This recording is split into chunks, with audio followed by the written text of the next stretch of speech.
Hey guys, in this video, I will show you how to add a link in Canva, basically embed hyperlinks.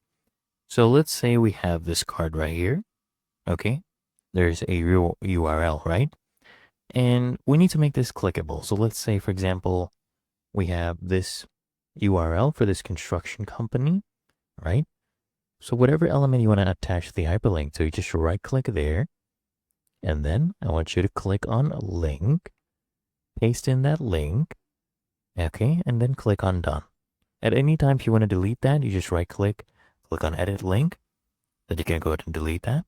Now let me show you that it actually works. For example, let's go ahead and make this into a PDF. So I'll come here to the top right, click on share, click on download, and file type, we'll make it PDF, and then we'll go ahead and download this.